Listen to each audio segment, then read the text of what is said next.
கொடிந்து அழிந்தாலும் என் நம்பிக்கையின் அஸ்திவாரம் அசைந்தாலும் நான் நிற்கும் பூமி இலை கொடிந்து அழிந்தாலும் என் நம்பிக்கையின் அஸ்திவாரம் அசைந்தாலும் நான் நம்புவதற்கு ஒன்றுமில்லை என்றாலும் நம்புவேன் என் இயேசு ஒருவரை. நான் நம்புவதற்கு ஒன்றுமில்லை என்றாலும் நம்புவேன் என் இயேசு ஒருவரை. நம்புவேன் என் இயேசு ஒருவரை. நான் நம்புவேன் என் இயேசு ஒருவரை. நம்புவேன் என் இயேசு ஒருவரை. நான் நம்புவேன் என் இயேசு ஒருவரை.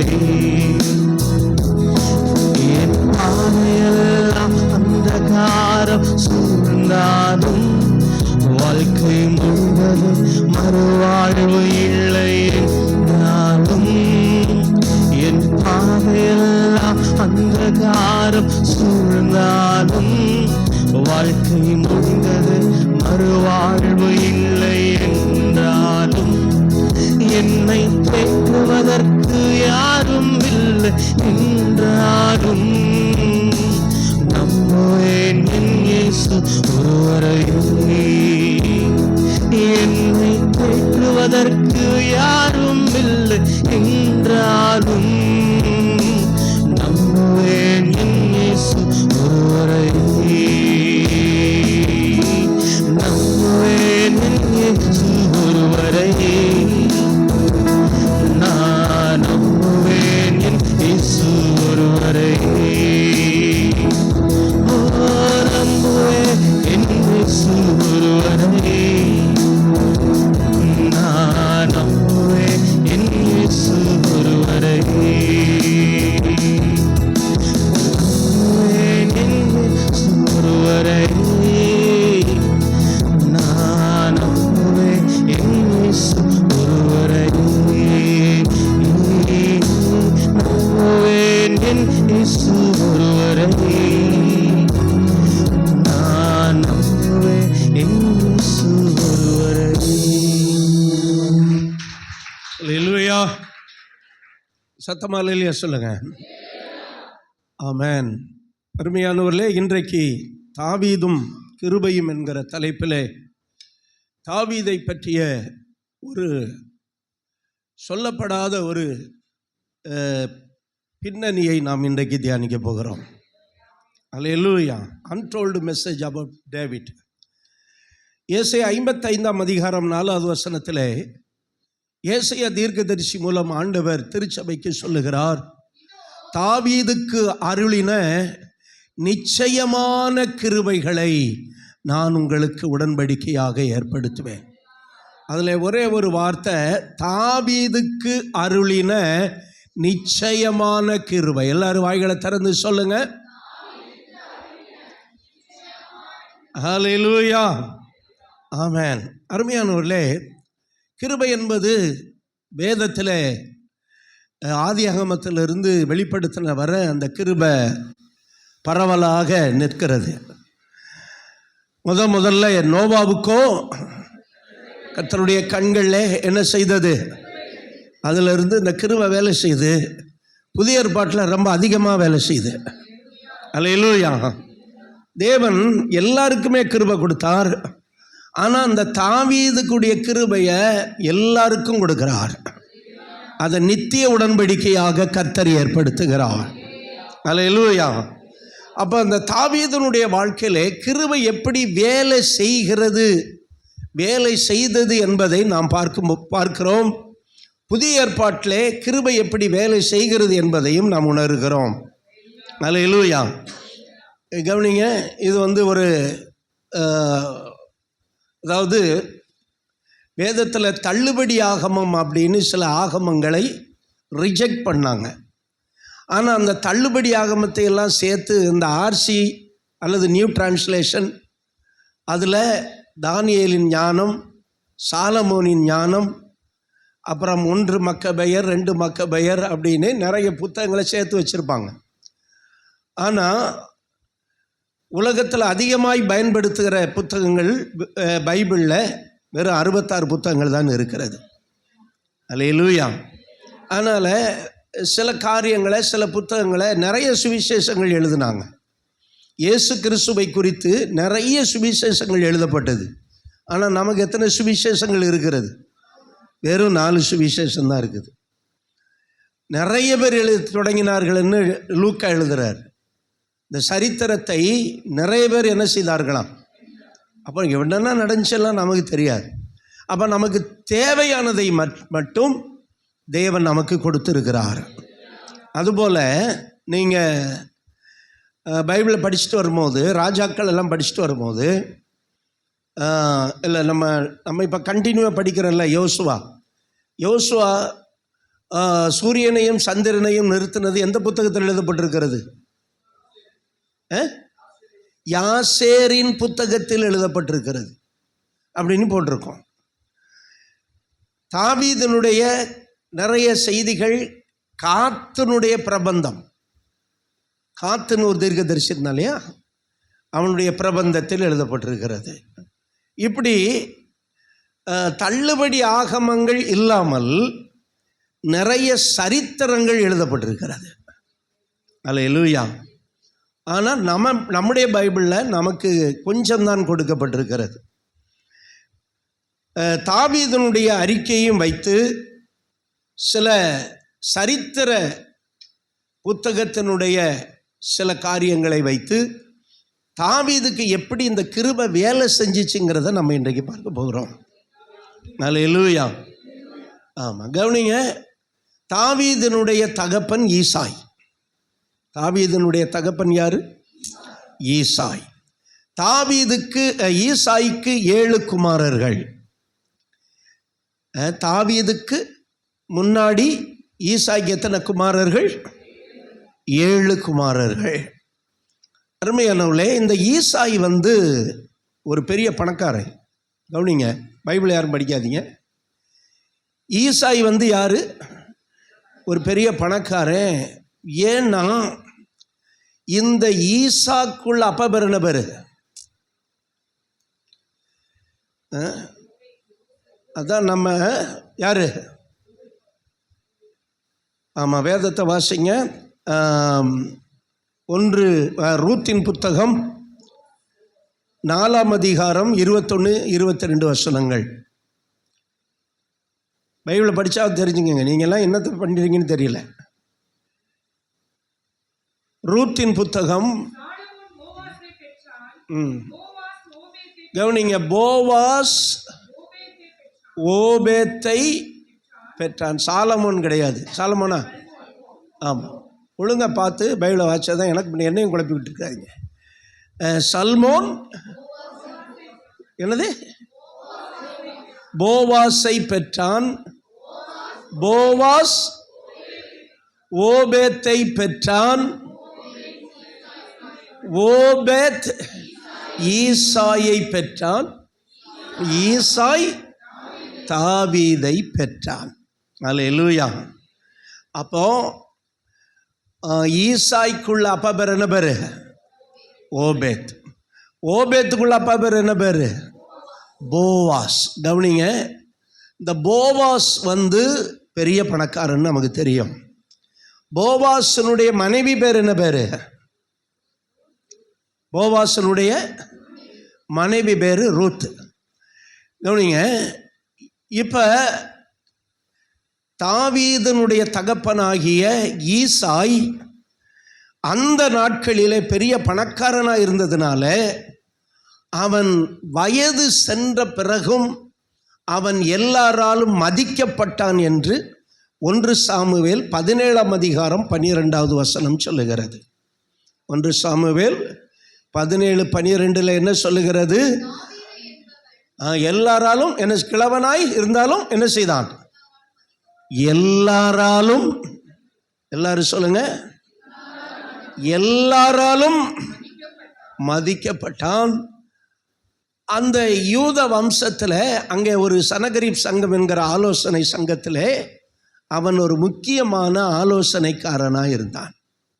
அல்லேலூயா, ஆமென். நல்ல ஒரு வாழ்க்கை, நல்ல ஒரு மதிப்பு, நல்ல ஒரு வசதி ஈசாக்கு எல்லாமே இருந்தது. ஆனால் கொஞ்ச நாள் கழித்து பார்த்திங்கன்னா இந்த வம்ச அட்டவணையை எடுத்து சரியாய் பார்க்கும்போது ஈசாயினுடைய தாத்தா யாரு? போவாஸ் புறஜாதி பெண்ணை கல்யாணம் பண்ணி இருக்கிறான்.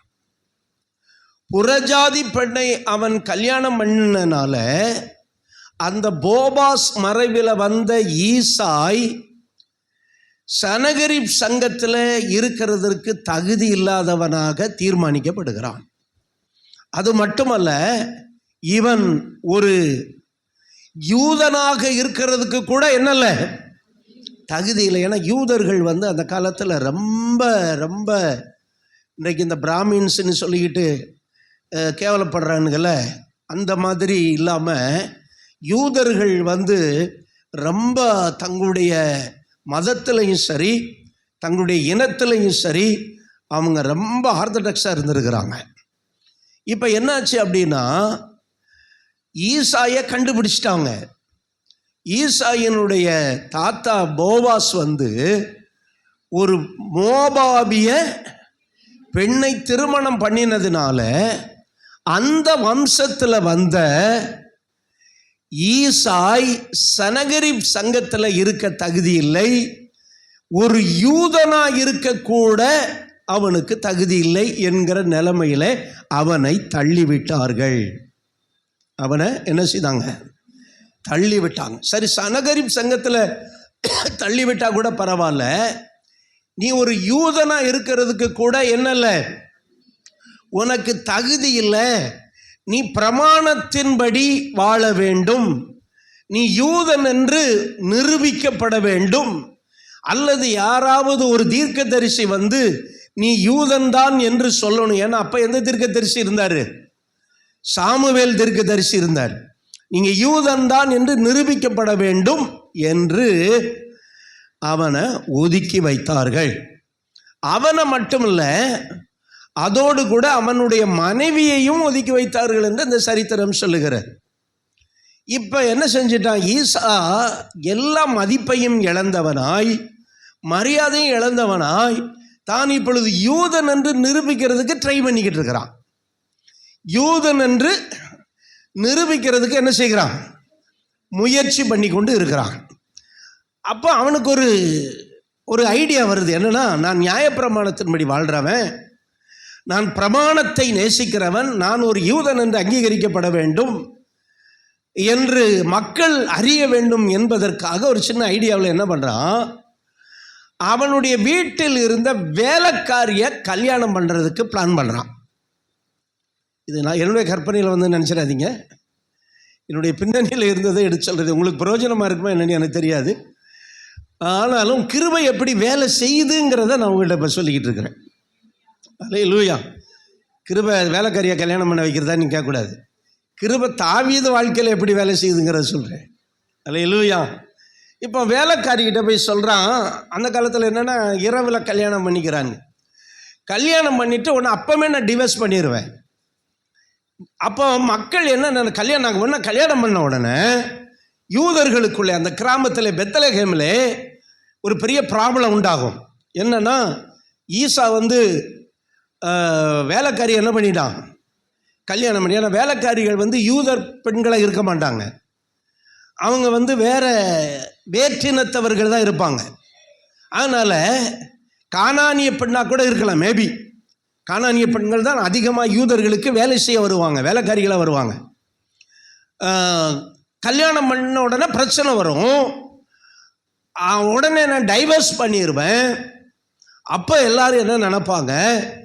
நான் வேத பிரமாணத்தின்படி, நியாய பிரமாணத்தின்படி வாழுகிறவன் என்று மக்கள் என்ன செய்வார்கள்? ஆமாம், நினைப்பார்கள். அப்படியாவது என்னை யூதன்னு என்ன பண்ணிக்கிடுவாங்க? அங்கீகாரம் பண்ணுவாங்க அப்படின்னு வேலைக்காரிக்கிட்ட சொல்கிறான். ஒரு குறிப்பிட்ட டேட்டை சொல்லி அன்னைக்கு நைட்டில் உன்னை நான் மேரேஜ் பண்ணிக்கிறேன் அப்படிங்கிறான். இந்த வேலைக்காரி என்ன செஞ்சுட்டா, தன்னுடைய எஜமாட்டிக்கிட்ட போய் சொல்லி கொடுத்துட்டா. யாருக்கிட்ட? ஈசாயினுடைய ஒய்ஃபுக்கிட்ட சொல்லி கொடுத்துட்டா. ஏற்கனவே வேற பிரிஞ்சு இருக்கிறாங்க. ஈசாய் ஒய்ஃபும் எப்படி இருக்கிறாங்க? பிரிஞ்சு இருக்கிறாங்க. இப்போ வேலைக்காரி இருந்தால் கல்யாணம் பண்ணிக்கிட்டான்னா பிரச்சனையாகும் அப்படின்ட்டு எந்த டேட்டு சொன்னானோ ஈசா, அந்த டேட்டில் இந்த ஈசாயின் மனைவி தன்னுடைய வேலைக்காரியினுடைய ட்ரெஸ் எல்லாம் வாங்கி போட்டுக்கிட்டு அவளுடைய ஆடை ஆபரணங்களை தடுத்து கொண்டு நைட்டில் போய் ஈசா கூட பிரவேசிச்சிடலாம். ஏன்னா அந்த நைட்டில் தானே அன்றைக்கி யாக்கோபு ஒய்ஃபு அப்படி தானே பண்ணாங்க. யாக்கோபு ஒய்ஃபையும் நைட்டில் தான் போய், ஏன்னா அவங்க முக்காடு போட்டிருப்பாங்க. என்ன செஞ்சுருப்பாங்க? ஃபுல்லாக முக்காடு போட்டிருப்பாங்க. அதனால் யாருன்னு அடையாளம் தெரியாமல் போச்சு. இந்த மாதிரி வேலைக்காரி மாதிரியே வேஷம் போட்டு போய் ஈசாயின் இடத்திலே பிரவேசித்ததனாலே அவள் கர்ப்பவதி ஆகிவிட்டாள். யாரு? ஒரிஜினல் மனைவி ஒரிஜினல் ஹஸ்பண்டால் கர்ப்பவதி ஆகிட்டா. கொஞ்ச நாளில் அந்த கிராமத்தில் தெரிஞ்சு போச்சு, பெத்லகேம் கிராமத்தில். ஏன்னா ஈசாயின் மனைவி கர்ப்பவதியானாள் என்று தெரிஞ்ச உடனே ஊர்க்கூட்டம் போட்டாங்க. உடனே ஊர்க்கூட்டம் போட்டு இவன் ரொம்ப துள்ளிக்கிட்டு இருக்கிறான். யார்? ஈசாய். அப்போ இவன் உடனே பஞ்சாயத்து கூடியாச்சு. அந்த பஞ்சாயத்தில் இவா இந்த உண்மையை என்ன செஞ்சிடறா, சொல்லிடுறா. இப்படி தான் நடந்துருச்சு அப்படின்னு உடனே இந்த ஈசாய்க்கு இன்னும் அவமானத்தின் மேலே அவமானம் வந்ததுனால அவன் சொல்கிறான், நான் பஞ்சாயத்தில் சொல்கிறான், நான் சொல்கிறேன் என் மனைவியை என்ன செஞ்சிட்டா, ஏமாத்தினதுனால இவளுக்கு பிறக்கிற பிள்ளை நிச்சயமா அது என்னுடைய பிள்ளையாக நான் ஏற்றுக்கொள்ள மாட்டேன். எனக்கு 8வது பிள்ளையாக நான் என்ன செய்ய மாட்டேன், இந்த பிள்ளைய ஏற்றுக்கொள்ள மாட்டேன் அப்படின்னு அவன் அந்த பஞ்சாயத்தில் அந்த மூப்பர்கள்கிட்ட அவன் சொல்லிடுறான். இப்போ என்னாச்சு அப்படின்னா 10 மாதத்தில் குழந்தை பிறக்கிறது. இப்போ தாவீது கூட தன்னுடைய அனுபவத்தை சொல்லும் போது சங்கீதம் 51 அதிகாரம் 5வது வசனத்தில் சொல்லுவான், இதோ நான் துர்க்குணத்தில் உருவானேன், என் தாய் என்னை, இதுதான் சொல்றான், என் தாய் என்னை பாவத்தில் கர்ப்பம் தரித்தாள்.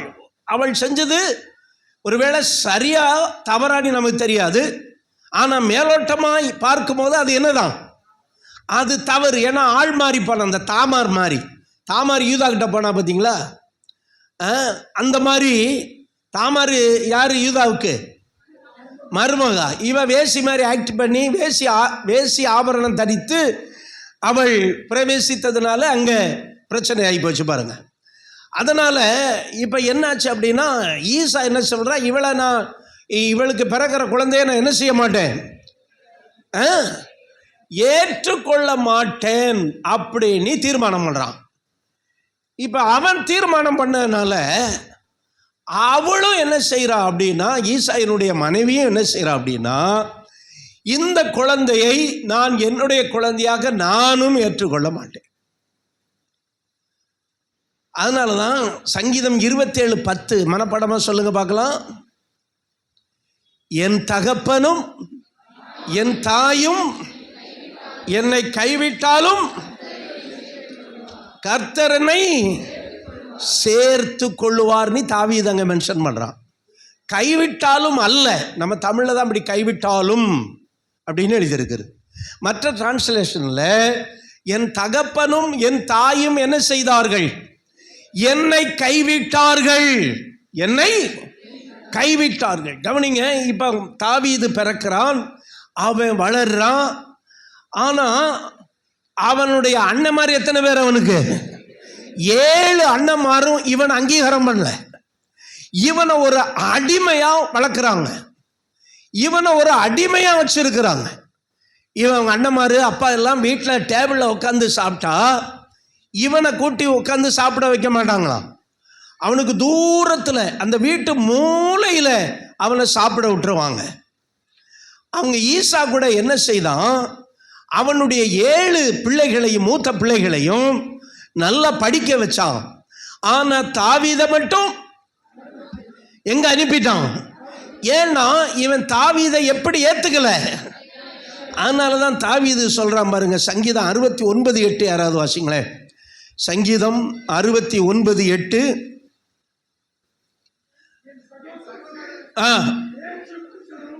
என் சகோதரனுக்கு வேற்று மனுஷனும் என் தாயின் பிள்ளைகளுக்கு அந்நியனும் ஆனேன். இது இன்னொன்று பார்த்தீங்கன்னா, தாவீது இயேசுவுக்கு ஒப்பாக தீர்க்க தரிசனம் சொல்லுவான். தன்னை இயேசுவுக்கு ஒப்பாக அவன் தீர்க்க தரிசனம் இருக்கும். இப்போ என்ன சொல்றான், நான் என்ன ஆயிட்டேன், என் சகோதரருக்கு வேற்று மனுஷனும் என் தாயின் பிள்ளைகளுக்கு அந்நியனுமானேன். இப்போ பாருங்க, அந்த 7 அண்ணன் தம்பி இவனை பார்க்கும்போது இவனை கூட பிறந்த தம்பியா பார்க்கல, கூட பிறந்த சொந்தமா பார்க்கல. இது உலகத்தில் கூட வரலாம். சிலர் வசதி ஆன உடனே எல்லாத்தையும் மறக்கிற ஒரு நிலைமை வரும் இல்லையா? இவனை என்ன பண்றாங்க, அந்நியனாய் பார்த்தார்கள். அவன் சொல்றான், என் தாயின் பிள்ளைகளுக்கு நான் என்ன ஆயிட்டேன், அந்நியனானேன். அதே சங்கீதத்தில் 19வது வசனத்திலிருந்து வாசிங்க. 19.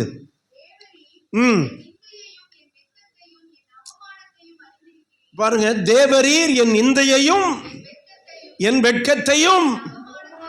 ஆமா, இப்ப தாவீதுக்கு என்னெல்லாம் இருந்தது? நிந்தை இருந்தது, வெட்கம் இருந்தது, அவமானம் இருந்தது. இதெல்லாம் சின்ன வயசுல சகிச்சுக்கிட்டு தான் தாவீது வாழ்ந்திருக்கிறான். நம்மளாம் அப்படி இல்லைல்ல. ஆண்டவர் நம்மளை எவ்வளோ ஆசீர்வச்சிருக்கிறார் இல்லையா? சின்ன வயசுல எல்லாரும் வெறுத்து, அப்பா அம்மா கைவிட்டு, கூட பிறந்த அண்ணங்க கைவிட்டு, அதனால என்னென்ன வந்துருச்சு அவனுக்கு? நிந்தை, வெட்கம். ஆமா, அடுத்த வசனத்தில் என்ன சொல்ற பாருங்க, நிந்தை என் இருதயத்தை என்ன செய்தது? பிளந்தது.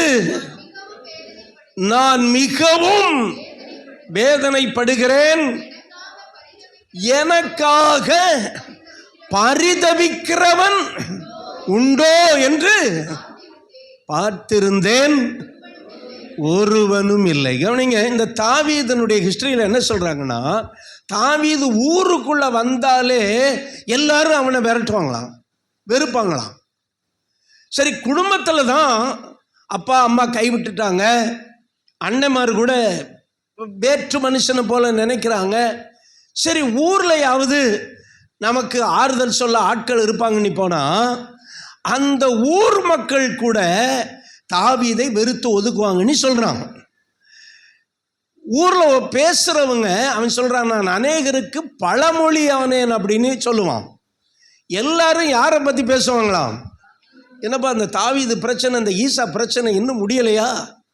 ஈசாவை இன்னும் நம்ம ஜனகரீப் சங்கத்தில் சேர்க்கலையா அப்படின்னு இதையே பற்றி பேசுவார்கள் என்று அந்த சரித்திரத்தில் எழுதப்பட்டிருக்கிறது. அதனால தான் தாவீது 21வது வசனத்தில் என்ன சொல்றான், என் ஆகாரத்தில் கசப்பு கலந்து கொடுத்தார்கள். அது என்ன சொல்றாங்கன்னா, ஒரு கீரை இருக்குமா, அந்த கீரையினுடைய ஒரு இலைய போட்டுட்டா அந்த குழம்பெல்லாம் கசக்க ஆரம்பிச்சிருவான். தாவீதை புறக்கணித்து அந்த வீட்டில இருந்து விரட்டுறதுக்கு இப்படியெல்லாம் செஞ்சாங்கன்னு சொல்றாங்க. இன்னொன்று, தாவீதை அவங்க அப்பா ஆடு மேய்க்க அனுப்பும் போது மேய்ச்சல் உள்ள வெளிகள் நிறைய இருந்தாலும் சொல்லுவானா, நீ அந்த காட்டில் போய் தான் ஆடு மேய்ச்சிட்டு வரணும். ஏன் தெரியுமா? அந்த காட்டில் தான் சிங்கமும் கரடியும் ரொம்ப இருக்குமா. அப்போ சிங்கமும் கரடியும் இவனை ஆடு மேய்க்கும் போது இவனை என்ன செஞ்சிடட்டும், கொன்றட்டும்னு சொல்லி, அதனால தான் என் தகப்பனுடைய ஆடுகளை நான் மேய்த்து கொண்டிருக்கும் போது ஒரு விசை சிங்கமும். அப்போ அவ்வளவு பெரிய காட்டுக்கிட்டே தாவீது எங்கடா ஆடு மேய்க்கிற, இங்கே மேய்க்கிறப்ப அங்கெல்லாம் நீ மேய்க்கக்கூடாது, நீ அந்த காட்டுக்கு போ, அங்கே போய் என்ன செய்யணும், மேய்க்கணும். ஏன்னா தாவீதை எப்படியாவது ஆமென் அழித்து விட வேண்டும் என்று அவனுடைய சகோதரர்கள் அவனுடைய தகப்பன் எல்லாம் நினைச்சாங்க. அதனால தான் சொல்கிறேன், என் ஆகாரத்தில் கசப்பு கலந்து, இப்படி நிறைய தீர்க்க தரிசனம் இருக்குது. இப்போ எல்லாம் சொல்லிக்கிட்டு இருந்தால் இப்போ டைம் இருக்காது, இது 2 மணி நேரம் இருந்தால் தான் இதை விளக்கி சொல்ல முடியும். ஆகவே இப்படி சகோதரராலும் தாய் தகப்பனாலும் வெறுத்து ஒதுக்கப்பட்டவன் தான் யாரு? தாவீது. அருமையானவர்களே, இந்த கிருபை எப்படி வேலை செய்யுதுங்கிறத தான் நம்ம இப்போ பார்க்க போகிறோம். இதை தான் நம்ம ஏற்கனவே நம்ம அழைப்பு என்கிற தலைப்பில் நான் உங்களோடு பேசியிருக்கிறேன். இப்போ தாவீது போய் ஆடு மேய்ச்சிக்கிட்டு இருக்கிறான். பல முறை பல பிரச்சனைகள் அவனுக்கு வந்திருக்கு. அவன் ஆடு மேய்ச்சிட்டு வரும்போது அவனுக்கு சரியான ஆகாரம் கொடுக்க மாட்டாங்க. எங்கேயோ ஒரு மூலையில் எல்லாரும் ஒன்றா உட்காந்து சாப்பிடுவாங்களாம். அவங்க அண்ணன், அவங்க அப்பா, அவங்க அம்மா எல்லாம் ஒன்றா உட்காந்து சாப்பிடும்போது தாவீதை வேற்று மனுஷனாகவும் அந்நியனாகவும் அவர்கள் பார்த்தபடினால தாவீதை ஒரு மூலையில் ஒரு நாய் திங்கிற ஒரு தட்டு மாதிரி அவனுக்கு போடுவாங்களாம். ஒரு வசனத்தில் சொல்லுவான், என் தாயின் கற்பத்தில் நான் விழுந்தது முதல் நான் உம்மாலே உம்முடைய சார்பில் என்ன செய்தேன், விழுந்தேன். என்னுடைய தாயின் கற்பத்திலிருந்து உம்முடைய சார்பில் விழுந்தேன். விழுந்தேன் என்கிற வார்த்தைக்கு ஆங்கிலத்தில் தூக்கி எறியப்பட்டேன் என்று எழுதியிருக்கிறது. அப்ப பிறக்கும் போதே தாவீது என்ன செய்யப்பட்டான், தூக்கி எறியப்பட்டான். நம்ம பாட்டுல எல்லாம் பாடுறோம்ல, தூக்கி எறியப்பட்ட என்னை வேண்டுமென்று சொல்லி சேர்த்து கொண்ட நல்ல நேசரே, தூக்கி எறியப்பட்டிருக்கிறான். ஆகவே தாவீதனுடைய சிறு வயதில் இருந்து அவனை படிக்க வைக்கல, அவனுக்கு தேவையான எதையுமே கொடுக்கல. சின்ன வயதில் அவனை ஆடுகளை மேய்க்க அனுப்பிட்டாங்க. பாருங்க, இப்போ தேசத்தில் ஒரு பிரச்சனை நடக்கிறது.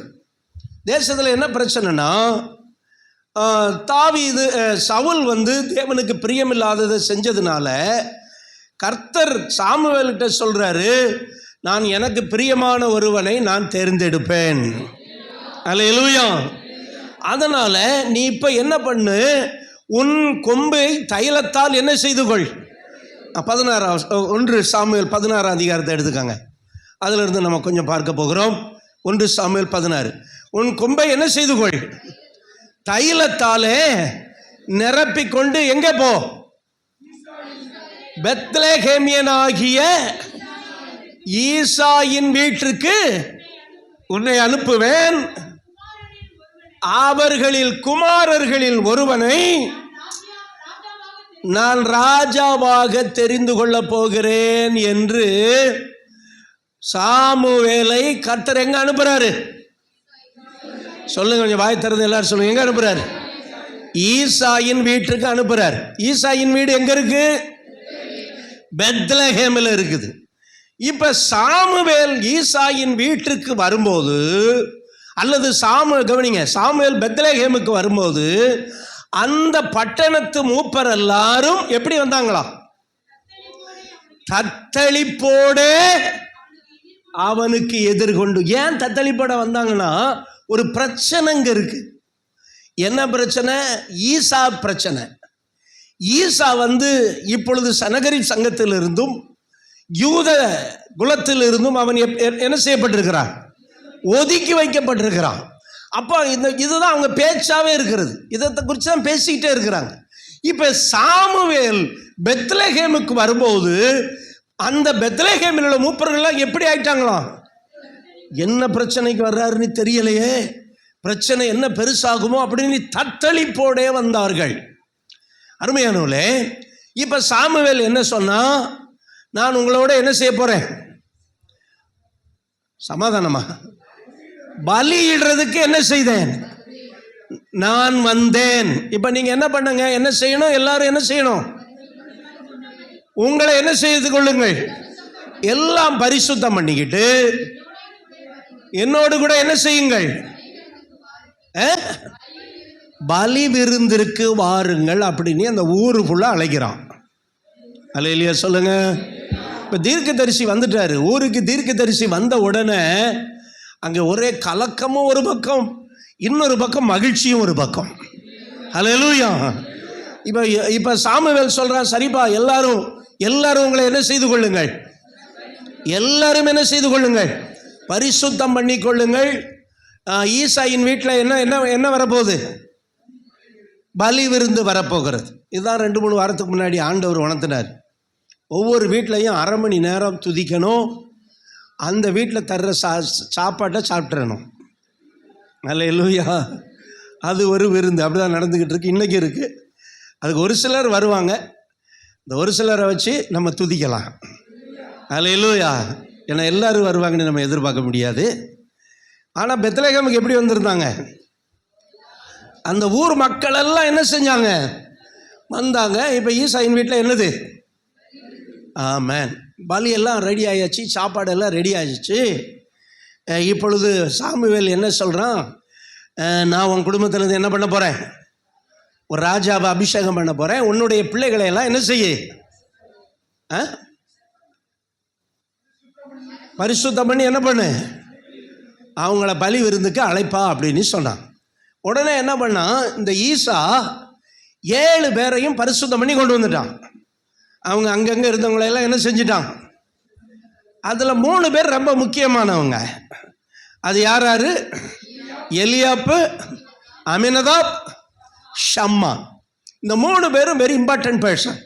இப்போ தாவீது ஈசா என்ன பண்ணா, ஆண்டவர் நம்முடைய குடும்பத்தை தேடி வந்திருக்கிறாரு, நம்முடைய பிள்ளைகளில் இருந்து தான் யாரை எடுக்க போகிறாரு, ஒரு ராஜாவை எடுக்க போகிறாரு அப்படின்ட்டு முத யாரை அனுப்பினான், எலியாப்பை அனுப்புகிறான்.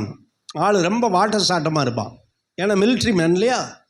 எலியாப் என்றால் என்ன அர்த்தம், தேவனை போன்றவன். அல்லேலூயா. எலியாப்னா என்ன அர்த்தம், எல்லாரும் சொல்லுங்க. அப்போ ஈசா நினச்சா, இவன் தான் தேவன், நம்ம கடவுள் மாதிரி இருக்கான் நல்லா. இவன் போனா இவனைத்தான் சாமுவேல் என்ன சொல்லுவார், ராஜான்னு சொல்லுவாருன்னு சாமுவேலுக்கு முன்பாக என்ன செய்கிறான், எலியாப்பை கடந்து போக பண்ணுகிறான். உடனே சாமுவேல் எழுந்து, ஓ கர்த்தர் அபிஷேகம் பண்ணுகிறவன் இவனாக்கும் ஆண்டவர் உடனே இவன் இல்லை. அல்லேலூயா. மனுஷன் பார்க்கிற பிரகாரம் நான் பாரேன், மனுஷன் முகத்தை பார்ப்பான், கர்த்தரோ இருதயத்தை பார்க்கிறார். கரங்களை நல்லா தட்டி ஆண்டவரை மயம்படுத்துங்க பார்க்கலாம். அல்லேலூயா. முகத்தை பார்ப்பவன் மனிதன் அல்லவா, இதயத்தை பார்ப்பவர் தேவன் அல்லவா. இப்ப எல்லாம் முகத்தை பார்க்குறாங்க. யாரு முகம், எலியாப். ஆள் எப்படி இருக்கான், சூப்பரா இருக்கான். ஏன்னா அவன் எப்படிப்பட்டவன், எலியாப்னா தேவனை போன்றவன். ஆண்டவர் சொன்னாரு, ஆமென், இவன் அல்ல. அல்லேலூயா சொல்லுங்க. அருமையானவர்களே, நம்முடைய முகத்தை பார்த்துருந்தார்னா நம்மளை யாரையும் ஆண்டவர் செலக்ட் பண்ணியிருக்க மாட்டார். ஏன்னா நம்முடைய முகம் அந்த வள்ளல இருக்கு. அல்லேலூயா. நம்முடைய முகத்தை பார்த்து ஆண்டவர் நம்மளை ரட்சிக்கலை, நம்முடைய இருதயத்தை பார்த்து ரட்சித்தார். அல்லேலூயா. நம்ம சொல்றோம், அவன் சொல்றான் தேவன் தெரிந்து கொள்கிறவன் இவன் தானாக்கும் அப்படின்னா, ஆண்டவர் சொன்னார் உன் கும்மெல்லாம் அங்கே விட்டு இவன் அல்ல. அல்லேலூயா. ஆண்டவர் முகத்தை பார்த்து, ஆண்டவர் குலத்தை பார்த்து, ஆண்டவர் கோத்திரத்தை பார்த்து, ஆண்டவர் படிப்பை பார்த்து, ஆண்டவர் அழகை பார்த்து செலக்ட் பண்ணுகிறவர் அல்ல. இன்னொன்று ஜாதியை பார்த்து, நம்ம வசதியை பார்த்தும் ரட்சிக்கிறவர் அல்ல. ஹல்லேலூயா. மனிதன் முகத்தை பார்க்கும்போது தேவன் இருதயத்தை பார்க்கிறார். கரங்களை தட்டி கர்த்தரை மகிமைப்படுத்துங்க பார்க்கலாம். ஹல்லேலூயா. ஆமென். தேவனை போன்றவனும் வேணான்ட்டார், ரெண்டாவது யார் வர்றா? அமினதாப். அமினதாப், ஹல்லேலூயா. அவனும் ரொம்ப அற்புதமான மனுஷன்தான். இந்த அமினதாப் வரும்போது, அமினதாப்னா என்ன தெரியுமா? தகப்பனை போன்றவன். அமினதாப்னா என்ன அர்த்தம்? ஆமென். இப்போ தாவீது நினைச்சிருப்பான், சரி கடவுளை போன்றவனை ஆண்டவர் விட்டுட்டாலும் தகப்பனை போன்ற என்ன செய்ய போறாரு? ராஜாவா சூஸ் பண்ண போறாருன்னு யார் அனுப்புறான்? கொஞ்சம் வாய் திறந்து சொல்லுங்க. யார் அனுப்புறான்? அமினதாப்பை அனுப்புகிறான். அமினதாப்பை வந்தவொடனே ஆண்டவர் சொன்னாரு, இவனும் அல்ல. இப்போ சாமுவேல் கொஞ்சம் கன்ஃபியூஸ் ஆகுது. சரி, இன்னொருத்தனை பார்த்தா அடுத்து யார் வர்றா? சும்மா இருக்காம அவனும் வந்துட்டான். சம்மா வந்தா சரி, சம்மாவையாவது, சம்மான்னா ஹூ டேலண்ட் பர்சன், டேலண்டட், தாளந்துகள், அதாவது திறமை வாய்ந்தவன். சம்மானா திறமை வாய்ந்தவன். அல்லேலூயா. ஆமாம். இன்னைக்கு கூட திறமை வாய்ந்தவர்கள் எல்லாம் எடுக்க அவருக்கு தேவையில்லை, உண்மை உள்ளவர்கள் தான் அவருக்கு தேவை. அல்லேலூயா.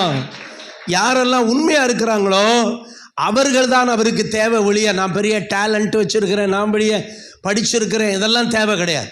இப்போ ஆண்டவர் சம்மாவையும் என்ன செஞ்சிட்டாரு? சும்மா அனுப்பிட்டாரு. இப்போ மறுபடியும் ரொம்ப கன்ஃபியூஸ் ஆயிடுச்சு. யாருக்கு? இப்போதான் கிருபை வேலை செய்யுது. ஹல்லேலூயா. தாவீதின் மேலே தேவனுடைய கிருபை ஆல்ரெடி இருந்தது. அதனால தான் கர்த்தர் தாவீதுக்கு எப்ப தெரியுமா? அவன் பிறக்கிறதுக்கு முன்னே தேவனுடைய கிருபை தாவீதின் மேலே இருந்தது.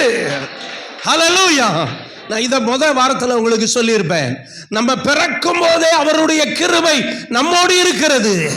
பிறக்கிறதுக்கு முன்னாடி நம்முடைய தாயின் கர்ப்பத்தில் நாம் இருக்கும் போது கர்த்தருடைய கிருபை நம்ம மேல இருக்கிறது. What amazing grace! ஒரு அற்புதமான கிருபை. கரங்களை இன்னும் தட்டி. இவன் கேட்கிறான், அப்புறம் எல்லாத்தையும் மற்ற 3 பேரையும் அனுப்பி விடுறான். அவங்களையும் தேவன் என்ன செய்யவில்லை. அப்புறம் என்ன கேட்டான்? உன் பிள்ளைகள். ஆமென். இത്രേ ഉള്ളൂ നിന്റെ കൊച്ചുങ്ങള്, இவ்வளவுதான் உன் பிள்ளைகளா? இப்ப எத்தனை பிள்ளைகளை அனுப்பிட்டான்? 7 பிள்ளைகள். ஏன்னா தாவீதை எந்த லிஸ்ட்ல கொண்டு வரல, பிள்ளை என்கிற லிஸ்ட்ல கொண்டு வரல. இப்ப கிருபை எப்படி வேலை செய்து பாருங்க. சாமுவேல் சொல்றான், இனி ஒருத்தன் இருக்கானா இல்லையா? உனக்கு மொத்தம் எத்தனை பிள்ளைங்க? அதை கரெக்டா சொல்ல. ஈசா 7 பேரை காமிச்சிட்ட. என் பிள்ளைகள். ஏன்னா கர்த்தரனை எங்க அனுப்பியிருக்கிறாரு? உங்க வீட்டுக்கு அனுப்பியிருக்கிறாரு. தெளிவா அனுப்பியிருக்கிறாரு. ஈசாயின் குமாரர்களில் ஒருவனை ராஜாவாக அபிஷேகம் பண்ணி அனுப்பியிருக்கிறாரு. தெளிவா அனுப்பியிருக்கிறாரு. அல்லேலூயா. அதனால இனி வேற எதுவும் பிள்ளை இருக்கா? ஒழுங்கா உண்மையை சொல்லிரு அப்படின்னு ஒன்றுதான் ஒருவன் இருக்கிறான். இப்போதான் பாருங்க, இந்த மாதிரி ஃபீஸ்ட்லலாம் தாவீதை கூப்பிடுறதே கிடையாது. இந்த மாதிரி, ஏன்னா ஊர் ஃபுல்லாக எங்கே வந்து நிற்குது? ஈசாய் வீட்டில் பலியிடுறதுக்கு வந்து நிற்கிறாங்க, நல்ல சாப்பாடு. ஆனால் இந்த தாவீதை மட்டும் என்ன செய்யலை பாருங்க. என்ன இந்த பயலை பார்த்தீங்களா? கூப்பிடலை. இதே மாதிரி தான் ஏதாவது விருந்து வச்சா தாவீதை மட்டும் கூப்பிட மாட்டாங்க. நீ ஒழுங்கா ஆடு மேய்க்க பேர் ஒழுங்க. என்னடா எட்டி பார்க்குற? என்னடா நீங்கள் எட்டி பார்த்துக்கிட்டு இருக்கிற? ஒழுங்கா ஆடு மேய்ச்சிட்டு நைட்டில் வா அப்படின்னு வந்தவொடனே அவனை எங்கேயோ வச்சு அவனுக்கு ஏதாவது சாப்பாடை கொடுத்து அவனை ஒரு அடிமை மாதிரி வச்சுருந்தாங்க. இப்போ பலி விருந்து எல்லாம் ஆயத்தமாக இருக்கிறது. எல்லாம் சாப்பிட்றதுக்கு எப்படி இருக்கிறாங்க? ரெடியாக இருக்கிறாங்க. முன்னந்தொடையெல்லாம் வெயிட் பண்ணிக்கிட்டு இருக்கு. அல்லேலூயா. முன்னந்தொடை கிடச்சா நல்லா இருக்குண்ணே. ஆமென். முன்னந்தொடை கறி. நான் முன்னாடி கறி வாங்க போகும்போது பார்த்துக்கிட்டே நிற்பேன். இப்போ போய் 7-8 வருஷம் அது நான் கறி வாங்க போய். அவன் அந்த ஐயம்பட்டிக்காரன் ஒருத்தர் இந்த சாட்சியாபுரத்தில் அவன் பொறுங்க சார்மா கடைசியில் அவன் தொடக்கறி என்ன செய்வான்? வெட்டி கொடுத்து அதோட கொஞ்சம் நல்லி எலும்பெல்லாம் போட்டு அனுபவம். இப்போ தொடக்கடி வெயிட்டிங். எல்லோரும் என்ன செஞ்சுக்கிட்டு இருக்கிறாங்க? விருந்து சாப்பிட்றதுக்கு ஆயத்தமாக எதிர்பார்த்துக்கிட்டே இருக்கிறாங்க. அவன் கூட சொல்லி பார்த்தான், அவன் காட்டில் கிடக்குறாங்க, நீங்கள் சாப்பிடுங்க ஐயா, ஊழியக்காரையா, நீங்கள் என்ன செய்யுங்க, நீங்கள் சாப்பிடுங்க, அவன் வர்றதுக்கு டைம் ஆகும்.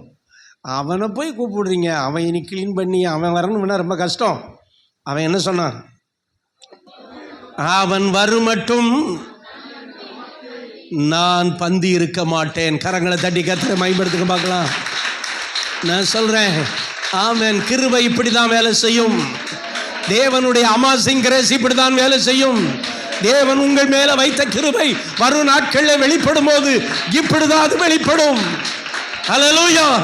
அவன் சொல்றான், நான் வருமட்டும் என்ன செய்ய மாட்டேன். எல்லாரும் முழிக்கிறாங்க. இஸ்ரவேலின் மூப்பர்கள் முழிக்கிறாங்க, பதறி பதறி முழிக்கிறாங்க, எல்லாரும் முழிச்சுக்கிட்டு இருக்கிறாங்க. உடனே அவன் ஆள் அனுப்புகிறான். தன்னுடைய வீட்டில் ஒருவன் ஆள் அனுப்பி, அவன் எந்த காட்டில் இருக்கான்னு தெரியலையே, இப்போமாவது மொபைலில் என்ன செஞ்சிடலாம், இது சீக்கிரம் வாப்பா வந்து தொலை, உன்னை கூப்பிடுறாரு அப்படின்னு சொல்லியிருக்கலாம். ஆனால் இப்போ எங்கே இருக்கான்னு தெரியல. ஆளை அனுப்பி வரும் வரை என்ன செய்ய மாட்டேங்கிட்டான்.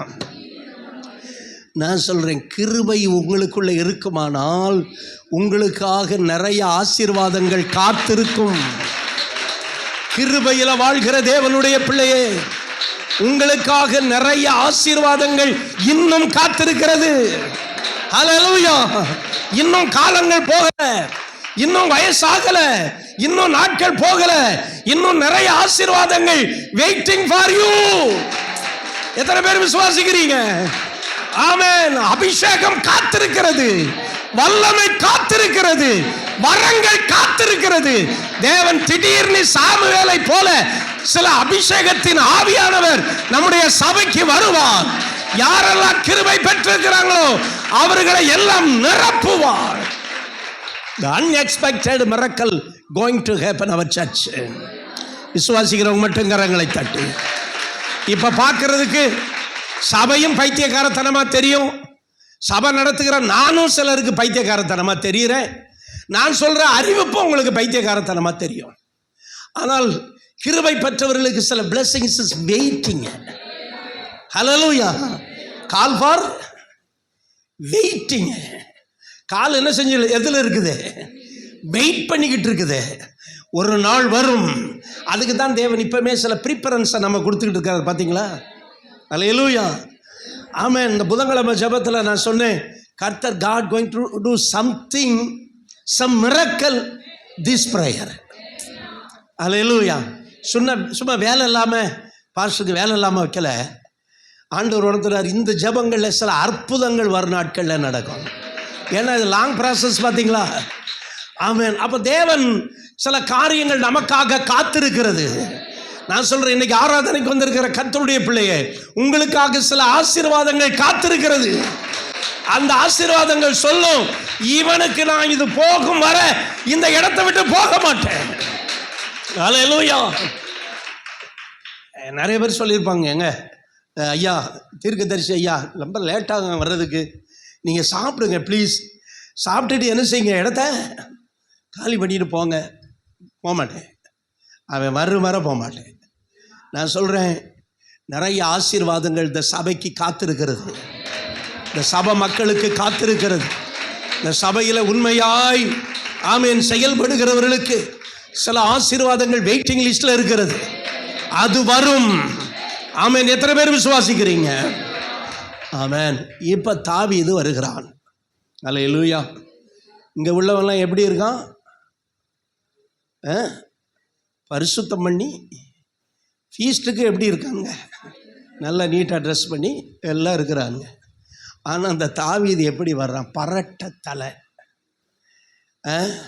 கையில் ஒரு கம்பு, தோல் உட மாதிரி உட, இந்த எண்ணெயெல்லாம் பட்டு பட்டு பட்டு பட்டு அது அப்படியே மக்கி போய் அவன் ட்ரெஸ் எல்லாம் கிட்ட வந்தாலே என்ன வருது? ஸ்மெல்லு வருது. ஏன்னா உடனே அப்பாவை கூட்டிகிட்டு வர சொல்லிட்டாரு. இவன் ஒன்றும் என்ன ஆகலை, ப்ரிப்பேர் ஆகலை, காட்டில் இருந்த மாதிரியே வந்துட்டான். அருமையானவளே, எல்லாரும் ஒரு மாதிரி பார்க்குறானுங்க தாவீது உள்ளே வந்த உடனே. ஏன்னா இவன் யார்? வேற்று மனுஷன். அந்நியன். தாவீதினுடைய சகோதரர்லாம் ஏற்கனவே பார்த்தீங்களா, நீங்கள் 17ஆம் அதிகாரத்தில் பார்த்தீங்கன்னா, ஈவன் தாவீது, இந்த சம்பவம் நடந்த பிறகு தாவீது தன்னுடைய சகோதரர்களுக்கு என்ன கொண்டு போகிறான்? ஆமாம், பால் கட்டியும் பயரும் கொண்டு போகிறான். ஆனால் அப்படி கொண்டு போனவனை கொஞ்சம் அன்பாக விசாரிக்காமல் என்ன சொல்கிறானுங்க, இங்கே ஏன்டா வந்த, உன் துணிகரம் பிடிச்ச போல இங்கே எதுக்குடா வந்து அப்படின்னா, அவன் நன்மை கொண்டு போகும்போதே அவனை இப்படி திட்டிருப்பாங்கன்னா மற்ற நேரங்களில் தாவீதை எப்படி திட்டிருக்க மாட்டாங்க. யோசிச்சு பாருங்க. அதான் அவன் சொன்னான், என் சகோதரர்களுக்கு நான் எப்படி மாறிட்டேன், வேற்று மனுஷன் ஆனேன். இப்போ தாவீது வர்றான் பரட்ட தலையோட, கிழிஞ்ச உடையோட, அந்த மேய்ப்பர்களுக்குரிய அந்த அடப்பை எல்லாத்தோட தாவீது வரும்போது அவன் அங்கே வர்றதுக்கு முன்னே கர்த்தர் சொல்கிறாரு, என்ன சொன்னார்? நீ இவன்தான், எழுந்து இவனை என்ன பண்ணு. ஆமென், ஹல்லேலூயா. தாவீது வந்த உடனே யாரும் அவனை மதிக்கலை. ஆனால் எல்லாராலும் மதிக்கப்பட்டவர் யாரு உட்கார்ந்திருக்கிறார்? சாமுவேல் உட்கார்ந்திருக்கிறான். இப்ப கர்த்தர் சொல்றாரு, அவன் தூரத்தில் வரும்போதே இவன்தான். எல்லாரும் சொல்லுங்க, இவன்தான். இப்ப இவன் தான் சொல்லாம நான் தான் அப்படின்னு சொல்லுங்க. நல்ல சத்தமா சொல்லுங்க. ஆமென். அபிஷேகப்பட போகிறது நான் தான், ஆசீர்வதிக்கப்பட போகிறது நான் தான், என் ஜனத்தின் மத்தியிலே உயர்த்தப்படுவது நான் தான், நானே தான். ஹல்லேலூயா. உடனே சாமுவேல் எழுந்தான். யாருக்குங்க மரியாதை? சாமுவேல் ஒரு வயசு சென்ற தீர்க்கதரிசி. ஆனால் தாவீது 16 வயது இளம், அதுவும் படிக்காதவன், பரட்டத்தலையன். சாமுவேல் எழுந்தான். எல்லாரும் சொல்லுங்க. இதுதான் கிருபை பெற்றவனுக்கு முன்னால மற்றவர்கள் எழ வைப்பார் ஆண்டவர். அல்லேலூயா. கிருபை பெற்றவர்களுக்கு முன்னால, ஆமென், கிருபை பெற்றவர்களுக்கு மரியாதையை கர்த்தர் எல்லா இடத்திலிருந்தும் கொண்டு வருவார். நீங்க கிருபை பெற்றவர்களாக இருந்தீங்கன்னா மற்றவர்கள் உங்களை ஹானர் பண்ணுவாங்க. சீ, இவெல்லாம் ஒரு மனுஷனா, இவெல்லாம் ஒரு பொம்பளையா அப்படி சொல்றது, ஆமென், அவமானம். அப்படி சொல்றது கிருபை இழந்தவங்களை சொல்லுவாங்க. கிருபையை பெற்றவங்களை பார்த்து என்ன சொல்லுவாங்க? எழுந்திருப்பாங்க. ஒரு அல்லேலூயா சொல்லுங்க. அதான் அந்த வாசம் உள்ள சொல்லிக்கிட்டு இருக்கேன், கிருபையில் நிரம்பி வாழுங்கள். அல்லேலூயா. என் அன்பு தேவனுடைய பிள்ளையே, சாமுவேல் எழுந்தான். யாருக்கு முன்னாலே எழுந்தான்? தாவீதுக்கு முன்னாலே எழுந்தான். அல்லேலூயா. அதான் நான் முத வாரம் சொன்ன பாருங்க, 3 காரியங்கள் சொன்ன. எத்தனை பேருக்கு ஞாபகம் இருக்கு? தாவீதுக்கு அந்த கிருபை கொடுக்கிற அழைப்பு, அபிஷேகம், தெரிந்து கொள்ளுதல். அல்லேலூயா. இப்போ கர்த்தர் சொல்லிட்டார், இவன் தான், இவனை எழுந்து எப்படி அபிஷேகம் பண்ணுங்கிறார். ஒழுங்காக தான் வாசிங்களேன். எழுந்து இல்லை, அதுக்கு முன்னாடி எழுந்து இவனை என்ன பண்ணு? அபிஷேகம் பண்ணு. அடுத்த வசனம், அப்பொழுது சாமுவேல் தைல கொம்பை எடுத்து அவனை, நல்ல கவனிங்க, அவனை யாரெல்லாம் வெறுத்து ஒதுக்குனாங்களோ, யாரெல்லாம் அற்பமா நினைச்சாங்களோ, யாரெல்லாம் இவனை வேற்று மனிதன் என்று நினைச்சாங்களோ, யாரெல்லாம் இவனை அந்நியன் என்று நினைத்தார்களோ, அவர்கள் நடுவே, among his brothers, among his relations, அவர்கள் நடுவே தாவீதை, ஆமென், சாமுவேல் அபிஷேகம் பண்ணினான். அல்லேலூயா. நான் சொல்றேன், கர்த்தர் உங்களை ஆசீர்வதிக்கும் போது அப்படிதான் ஆசீர்வதிப்பார். உங்க சொந்த பந்தங்கள் நடுவே உங்களை ஆசீர்வதிப்பார். உடைய உறவினர்கள் நடுவே உங்களை ஆசீர்வதிப்பார். ஹல்லேலூயா. அபிஷேகம் பண்ணினான்னு போட்டிருந்தா பிரச்சனை இல்லை. அங்க சகோதரர்கள் மட்டுமா இருந்தாங்க, ஊரே கூடி இருக்குது. எங்க? ஈசாயின் வீட்டுல ஊரே கூடி இருக்கிறது.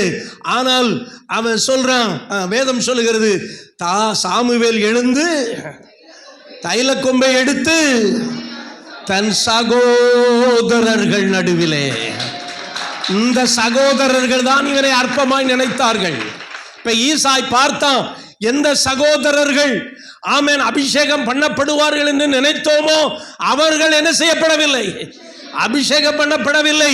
எவன் வேண்டாம் என்று நினைத்தோமோ அவன் இப்பொழுது அபிஷேகம் பண்ணப்படுகிறான். இதுதான் கிருபை செய்கிற வேலை. ஹல்லேலூயா. இதுதான் தாவீதுக்கு அருளின நிச்சயமான கிருபை. ஹல்லேலூயா. ஆமென். அருமையான கர்த்தருடைய பிள்ளைகளே, இப்ப எல்லாருக்குள்ளேயும் ஒரு பெரிய ஆச்சரியம். ஹல்லேலூயா. இப்ப கர்த்தர் செயல்பட ஆரம்பிச்சிட்டாரு. ஹல்லேலூயா சொல்லுங்க பார்க்கலாம். ஆமென். கர்த்தர் செயல்பட ஆரம்பிக்கிறார். ஆமென். இப்போ தேவனை போன்றவனும் அபிஷேகம் பண்ணப்படலை, அப்புறம் தகப்பனை போன்ற அமனதாவும் அபிஷேகம் பண்ணப்படலை, திறமை தாளந்துகள் நிறைந்த ஷம்மாவும், ஆனால் பிரியமான, who beloved. What is the meaning of David? பிரியமானவன். எல்லாரும் சொல்லுங்க.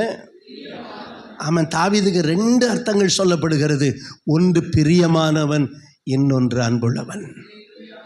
அல்லேலூயா. ஆமென். அருமையானவர்களே, பிரியமானவன். தாவீதுன்னா என்ன அர்த்தம்? யாருக்கு பிரியமானவன்? கர்த்தருக்கு பிரியமானவன். அதான் எழுதுவான், உனக்கு பிரியமானதை செய்ய. ஹல்லேலூயா. ஆமென். பிரியமானவன். ஆனால் மனுஷல நேரம் பார்த்தீங்கன்னா, நீங்கள் ஆண்டவருக்கு பிரியமாக இருக்கும்போது உங்கள் சொந்தக்காரங்களுக்கு நீங்கள் பகையாளியாக மாறுவீங்க. ஏன்னா இயேசு சொன்னார், என் நிமித்தம் நீங்கள் சகல ஜனங்களாலும் பகைக்கப்படுவீர்கள். எப்படி வாக்குத்தத்தம் பார்த்தீங்களா? என் நிமித்தம் நீங்கள் என்ன செய்வீர்கள்? உலகம் உங்களை பகைத்தால் ஆச்சரியப்படாதீங்க, உங்களை பகைக்கிறதுக்கு முன்னாடியே. அல்லேலூயா. உலகம் உன்னை பகைக்கலாம், ஊரவும் உன்னை வெறுக்கலாம், உன் பெயரை சொன்னவர்தான் உன்னை தேவனே, உயிருள்ள தேவனே, உலகம் உன்னை பகைச்சுதான் ஆகும். நீங்க எல்லாராலும் என்ன செய்யப்படுவீங்க? எல்லாராலும் இல்லாட்டாலும் சிலராலாவது என்ன செய்வீங்க? சொந்த பந்தங்கள் பகைப்பாங்க. ஆமென். இன்னைக்கு பார்த்து கல்யாணம் வச்சு தாய் மாமே வந்துடுன்னு இருப்பாங்க. தாய் மாமன் எங்கே நிற்கணும்? ஆனால் தாய் மாமன் சர்ச்சில் இருப்பார். இதெல்லாம் ஒரு மனுஷனா அப்படின்னு பகை எப்படியும் வரும். அதனால் எல்லாரையும் திருப்திப்படுத்தி நீங்கள் வாழ முடியாது. அல்லேலூயா. ஒரே ஒருத்தரை திருப்திப்படுத்தி வாழலாம். அல்லேலூயா. ஆமென். ஆமாம். எல்லாரும் உங்களை நல்லவன்னு சொன்னாங்கன்னா உங்களுக்கு ஐயோ நீ பைபிளில் போட்டுக்கிட்டு. அதனால தான் பலரும் நம்மளை நல்லவன்னு சொல்ல மாட்டாங்க. ஏன்னா எல்லாருக்கும் எல்லா விதத்திலும் நம்ம பிரியமாக இருக்கவே முடியாது. அல்லேலூயா. தாவீது பிரியமுள்ளவன். கவனிங்க.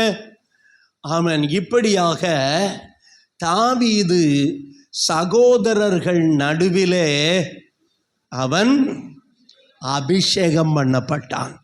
சரி, இப்போ அப்புறம் என்ன நடந்திருக்கும் பாருங்க. ஆமென். தாவீது ராஜாவாய் அபிஷேகம் பண்ணப்பட்டான் என்கிற செய்தி ஆமென் பெத்லகேம் மட்டும் இல்லை, எல்லா இடத்துலையும் என்ன செஞ்சது? தீயாய் பரவன உடனே மக்கள் என்ன நினைத்தார்கள்? கர்த்தர் ஈசாயின் குடும்பத்திலிருந்து இந்த தேசத்தையே ஆளுகிறவனை தெரிந்து கொண்டார். ஹல்லேலூயா. ஈசாயின் குடும்பத்திலிருந்து அபிஷேகம் பெற்ற ராஜாவை தெரிந்து கொண்டார். ஈசாயின் குடும்பத்தில் இருந்து ஒரு தீர்க்கதரிசியை கர்த்தர் தெரிந்து கொண்டார். ஹல்லேலூயா. இந்த அபிஷேகத்தோட அந்த குடும்பத்தில் இருந்த நிந்தை ஒளிந்தது. ஹல்லேலூயா. ஆமென். இந்த அபிஷேகத்தோட கணவன் மனைவிக்குள்ள இருந்த பிரச்சனை மாறியது. இந்த அபிஷேகத்தோட ஆமென் ஈசாய் யூதனா இல்ல புறஜாதி வம்ச வழியில வந்தவனாங்கிற பிரச்சனை முடிந்தது. ஏன்னா அபிஷேகத்தினால் நுகங்கள் முறிந்து போகும். ஹல்லேலூயா, ஹல்லேலூயா. கடைசியில பாத்தீங்கன்னா அந்த ஷம்மாவும் அம்மினதாவும் ஒருத்தனும் அப்பா அம்மாவை கவனிக்கல. தாவீது அதுல்லாம் குகையில இருக்கும்போது அவன் தாய் தகப்பனும் அங்க வந்துட்டாங்க. தாவீது ஊர் ஊரா ஓடிக்கிட்டு இருந்தால குகையில போய் தாவீது இருக்கும்போது 600 பேர் முறுமுறுக்கிறவர்கள், கடன்பட்டவர்கள், கன்றாவி ஆட்கள் எல்லாம் யாரு கூட சேர்ந்துக்கிட்டாங்க. பாவம் 600 பேருக்கு அவன் யாராயிட்டான்? எல்லா பிரசங்கத்திலையும் முறுமுறுக்கிறவங்க சபையில் இருக்கிறாங்க. நீங்க எப்படி தலைகீழ நின்று பிரசங்கம் பண்ணுங்க, இதுல என்னதான் சொன்னாரு நீ போய் கமெண்ட் கொடுப்பாங்க. முறுமுறுக்கிறவர்கள் எல்லாரும் கூடிக்கிட்டாங்க. பாவம் தாவீது ஒரு காலகட்டத்தில் அவனையே கல்லெறிய பார்க்குறாங்க. கடைசியில் பார்த்தான் அதுல்லாம் என்கிற பெரிய குகை, ஒரு 10,000 பேர் இருக்கலாமா உள்ள குகையில். அதுக்குள்ளே போய் தாவீதுக்கு பயந்து கிடக்கும்போது, சவுலுக்கு பயந்து கிடக்கும்போது இப்போ யாரெல்லாம் போய் அவங்க கூட போயிட்டாங்க? அவன் தாவீதின் குடும்பத்தாரும் அவங்க கூட போயிட்டாங்க. ஒரு பையன் கவனிக்கலை, கடைசியில் பிறந்தவன் தான் கவனிச்சான். கரங்களை தட்டி கத்திர மைப்படுத்தினான். மற்றவெல்லாம் சொத்துக்கு தான் இருந்தான், அப்பா கிட்ட சொத்தை முடுங்கக்கு தான் இருந்தானே ஒழிய. ஆனால் தாவீது கடைக்குட்டி தான் எல்லாத்தையும் கவனிச்சான். காரணம் என்ன? தேவன் அவன் மேல வைத்த கிருபை, தேவன் அவன் மேல வைத்த அபிஷேகம், தேவன் அவனுக்கு கொடுத்த அபிஷேகம். நான் சொல்றேன், நமக்கும் நம்முடைய பிள்ளைகளுக்கும் we must need this anointing. சகோதரர்கள் நடுவிலே அபிஷேகம் வேண்டும். ஆமென். அபிஷேகம் வேண்டும். ஹல்லேலூயா. நாம் அபிஷேகிக்கப்பட வேண்டும். அந்த ஆசீர்வாதம் எல்லாருக்கும் தேவை. கர்த்தர் வரும் நாட்களில் கொடுக்க போகிறார். எல்லாரும் தைலத்தினால என்ன செய்ய போகிறாங்க? அபிஷேகம் பண்ணப்பட போறாங்க. கரங்களை தட்டி கர்த்தரை மகிமைப்படுத்துங்க பார்க்கலாம். ஹல்லேலூயா. இதோட என்ன ஒளிஞ்சிச்சு? நிந்தை ஒளிந்தது. இப்போ ஈசாய் மனைவியும் ராசி ஆயிட்டாங்க. மறுபடியும் ஈசா யாரா மாறிட்டான்? சனகரிப் சங்கத்தில் முக்கியமான ஆளா மாறிட்டான். ஏன்னா அற்பமாய் நினைக்கப்பட்ட குடும்பத்தில் இருந்து தான் கர்த்தர் அரசனை தெரிந்தெடுத்தார். நான் சொல்றேன், உங்க பிள்ளைகள் மேலும் இது போன்ற அபிஷேகத்தை கர்த்தர் தரப்போகிறார். ஒரு அனாயிண்டிங்கை கர்த்தர் தரப்போகிறார். அப்ப நம்முடைய சொந்த பந்தம் எல்லாம், நம்மை வெறுத்து ஒதுக்கிறவர்கள் எல்லாம் அறிந்து கொள்ளுவார்கள், கர்த்தர் உண்மையிலே ஈசாயின் குடும்பத்தோடு இருக்கிறார் என்று அறிந்து கொள்ளுவார்கள். நம்முடைய பிள்ளைகளின் நிமித்தம் பெற்றோர்கள் ஆசீர்வதிக்கப்பட போகிறார்கள். வருங்கால பிள்ளைகள் நிமித்தம் திருச்சபை ஆசீர்வதிக்கப்பட போகிறது. அந்த கிருபையை தான் கர்த்தர் சொல்றாரு, நான் உங்களுக்கும் தருவேங்கிறார். ஹல்லேலூயா. இப்ப தாவீதனுடைய அந்த அனாயிண்டிங்ல அவன் எழுதின சங்கீதங்கள், தீர்க்க தரிசன சங்கீதங்கள் இன்னைக்கு நமக்கு எல்லாத்துக்கும் ஆறுதல் கொடுக்கக்கூடியதா இருக்கிறது. ஒரு ஆராதனையிலையாவது சங்கீதம் வாசிக்காம நம்ம ஆராதனை நடத்தணும்னா அந்த ஆராதனை எப்படி இருக்கிறது? நடத்தவே முடியாது. தாவீது அந்த அளவுக்கு சபையோட கலந்து விட்டார். இயேசுவை குறித்து சங்கீதங்களிலும் தீர்க்க தரிசன ஆகமங்களிலும் எழுதியிருக்கிறது என்று வேதம் சொல்லுகிறது. அந்த அளவுக்கு அவன் யாரா மாறிட்டான்? தீர்க்க தரிசியாய் மாறிட்டான். இன்னைக்கு அந்த கிருபையை நமக்கு தந்திருக்கிறாரு. நமக்கு இருக்கிற கிருபை சாதாரண கிருபை அல்ல. ஆமென். தாவீதுக்கு அருளின கிருபை. எல்லாரும் சொல்லுங்க பார்க்கலாம். ஆமென். தாவீதுக்கு அருளின நிச்சயமான கிருபைகளை ஆமென் உனக்கும் உடன்படிக்கையாக ஏற்படுத்தி இந்த கிருபையில் தான் இன்றைக்கி நம்ம இருக்கிறோம். கவனிங்க, நான் முடிக்கிறேன். இப்போ தாவீதுக்கு பிறகு இயேசு அந்த சந்ததியில் வந்துட்டார். வேற சாலமோனோ அவனோ ரெகொபோயாமோ எவனுமே உள்ள வர முடியலை. அந்த தாவீதுக்கு பிறகு தாவீதின் குமாரன் என்று சொல்லப்படுகிற இயேசு வந்தார். அல்லேலூயா. ஆமாம், அந்த அபிஷேகம் பெற்ற தாவீதுக்கு அந்த சந்ததியில் இயேசு வந்தபடினாலே இன்னைக்கு நமக்கு தாவீது நமக்கு தேவை கிடையாது. ஆமென். தாவீதிலும் பெரியவர் இன்றைக்கு நமக்குள்ள இருக்கிறார். அல்லேலூயா. இன்னைக்கு நமக்கு தேவை தாவீது அபிஷேகம் அல்ல, இயேசு கிறிஸ்துவனுடைய அபிஷேகம் தான் இன்றைக்கு நமக்கு தேவை. அது தாவீதின் அபிஷேகத்தை விட ஒரு பெரிய அபிஷேகமாக இருக்கிறது. கர்த்தருடைய பிள்ளைகளை வருநாட்களில் கர்த்தர் நமக்கு தரப்போகிறார். இந்த ஆசீர்வாதங்களை எல்லாம் கர்த்தர் சபைக்கு தரப்போகிறார். ஆனாலும் ஜெபிக்கிறவங்க சோர்ந்து போகாதீங்க, ஊழியம் செய்கிறவங்க சோர்ந்து போகாதீங்க. நிச்சயம் ஒரு மாற்றம் ஆமென் நம்முடைய சபையிலே வரப்போகிறது. தேவ பிள்ளைகளுக்கு வரப்போகிறது. ஹல்லேலூயா. ஆமென். நம்ம எல்லாரும் ஜெபிக்க போகிறோம். ஆமென்.